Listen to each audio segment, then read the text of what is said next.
नमस्कार दोस्तों, स्वागत है आप सभी का अपने YouTube चैनल पर। आज का टारगेट शुरू करने से पहले मैं आपसे एक छोटी सी बात पूछना चाहते हूँ। अगर आपको रोज सिर्फ 3 से 4 घंटे पढ़ने का समय मिले तो क्या आप उस समय को सही तरीके से इस्तेमाल करके भी सिलेक्शन की तैयारी कर सकते हैं? तो जवाब है हाँ, बिल्कुल कर सकते हैं। लेकिन उसके लिए जरूरी है कि आपको हर दिन यह पता हो कि आज आपको क्या पढ़ना है, कितना पढ़ना है और किस चीज की प्रैक्टिस करनी है। और इसी वजह से हम अपनी टारगेट सीरीज लक्ष्य वर्दी में एक एक करके सब्जेक्ट्स को आगे बढ़ा रहे हैं। आपको एक साथ पूरी किताब खत्म नहीं करनी है, आपको बस एक टारगेट लेना है, उसे पूरा करना है और फिर अगले टारगेट पर बढ़ना है।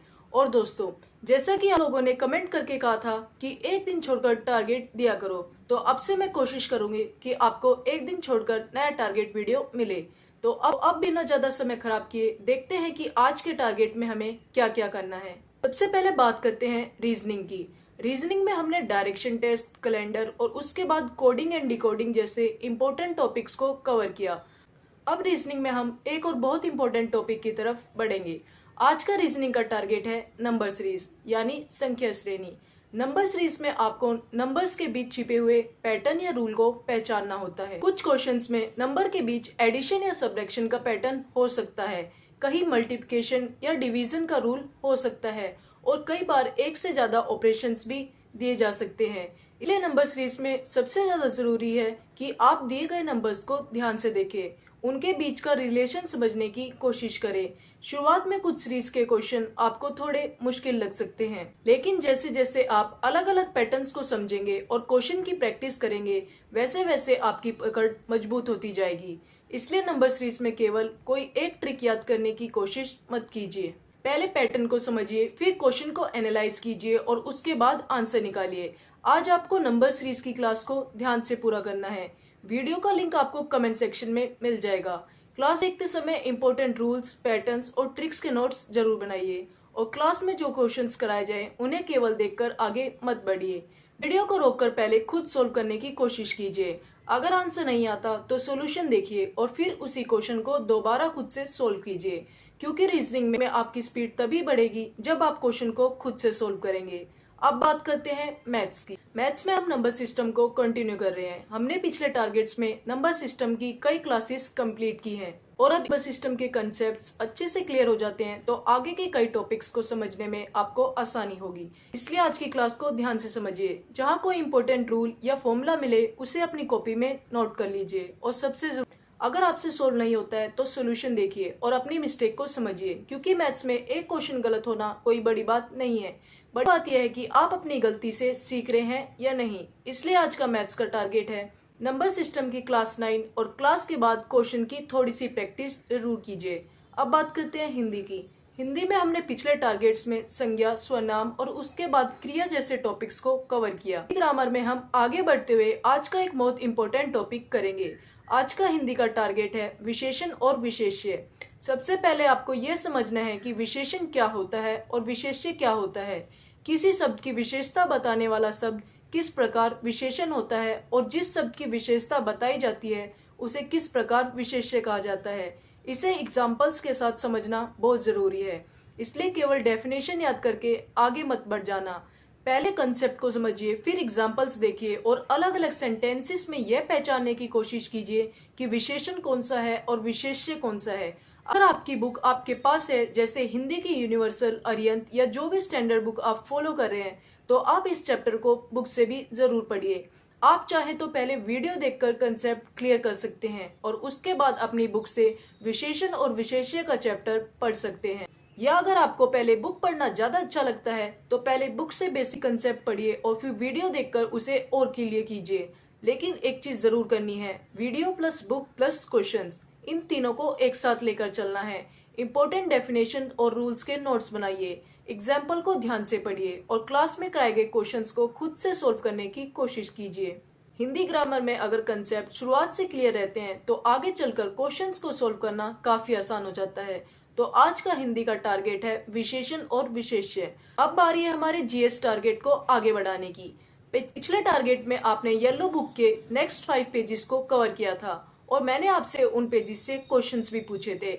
आज आपको उसी तरह आगे बढ़ना है। आज का जीएस टारगेट है येलो बुक के पेज नंबर 15 से 19 तक। यानी आज आपको पेज नंबर 15 से 19 तक कुल 5 पेजेस अच्छे से तैयार करने हैं।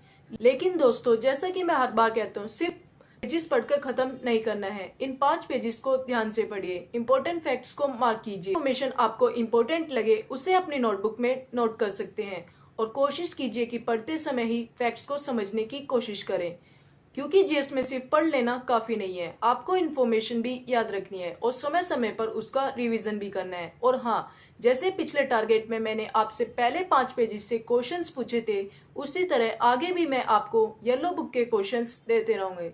इसलिए 15 से 19 तक ध्यान से पढ़िए, क्योंकि आगे मैं इन्हीं पेजेस से भी क्वेश्चन पूछ सकते हो। आपका काम सिर्फ यह नहीं है कि मैंने पेज 15 से 19 तक पढ़ लिया, आपका काम यह होना चाहिए कि मैंने पेजेस 15 से 19 तक क्या पढ़ा, मुझे उसका कितना याद है, और अगर क्वेश्चंस आए तो क्या मैं उनका आंसर दे पाऊंगा।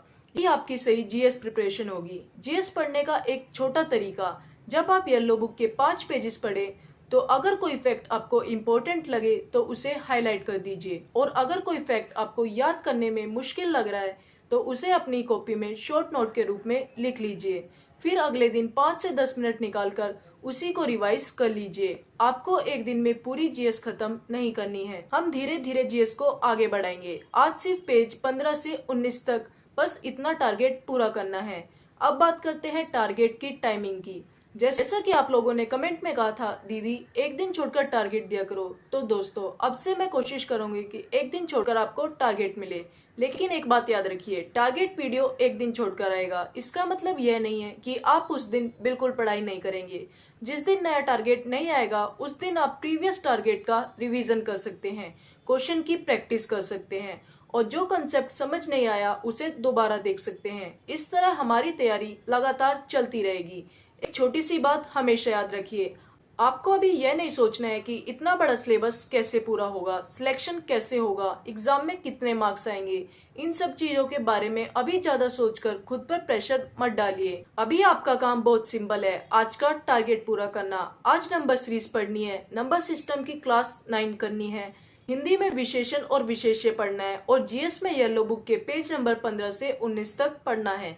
अगर आप रोज इसी तरह अपने छोटे छोटे टारगेट्स पूरे करते रहे तो कुछ समय बाद आपको खुद महसूस होगा कि आपकी प्रिपरेशन पहले से काफी स्ट्रॉन्ग हो गई है। और जो एस्पिरेंट्स टारगेट 3 के जीएस क्वेश्चंस के आंसर कमेंट कर रहे थे, बहुत अच्छी बात है। ऐसे ही खुद से आंसर देने की कोशिश करते रहिए, गलत हो जाए तो कोई बात नहीं। गलत आंसर आपको यह बताता है कि आपको किस चीज को दोबारा पढ़ना है। दोस्तों याद रखिए, सिलेक्शन सिर्फ उन लोगों का नहीं होता जो बहुत ज्यादा पढ़ते हैं, सिलेक्शन उन लोगों का होता है जो लगातार सही डायरेक्शन में पढ़ते हैं। इसलिए हमारी लक्ष्य वर्दी सीरीज में आपको सिर्फ क्लासेस नहीं देखनी है, आपको हर टारगेट को अपनी स्टडी रूटीन का हिस्सा बनाना है। आज का टारगेट पूरा कीजिए, फिर अगले दिन रिवीजन और प्रैक्टिस कीजिए, और फिर जब आपका अगला टारगेट आए तो उसके लिए तैयार रहिए। जब आप आज का टारगेट पूरा कर लें तो कमेंट में जरूर लिखिए टारगेट 4 कंप्लीटेड। और अगर आप इस टारगेट सीरीज के साथ लगातार बने हुए हैं तो कमेंट में यह भी बताइए कि आपको अब तक कौन सा सब्जेक्ट सबसे आसान लग रहा है और कौन सा सब्जेक्ट सबसे ज्यादा मुश्किल लग रहा है। आपके कमेंट से मुझे यह भी पता चलेगा कि आगे आपको किस चीज पर ज्यादा फोकस करवाना है। अगर आपको लगता है कि लक्ष्य वर्दी आपकी तैयारी में मदद कर रही है तो चैनल को सब्सक्राइब कर लीजिए और बेल आइकन दबा दीजिए, क्योंकि अब हम सिर्फ टारगेट्स नहीं बना रहे, हम अपनी सिलेक्शन की तैयारी को एक रूटीन में बदल रहे हैं। तो आज का टारगेट उठाइए, ईमानदारी से पढ़िए, क्वेश्चंस की प्रैक्टिस कीजिए और अपने टारगेट को कंप्लीट। जल्दी मैं जीएस की इम्पोर्टेंट क्वेश्चंस की वीडियो भी लेकर आऊंगे, जिसमें जीएस के इम्पोर्टेंट क्वेश्चंस होंगे जो एग्जाम में बार बार पूछे जाते हैं। मिलते हैं अगले टारगेट में, तब तक पढ़ते रहिए, मेहनत करते रहिए, अपने टारगेट पूरे करते रहिए और अपने लक्ष्य से जुड़े रहिए।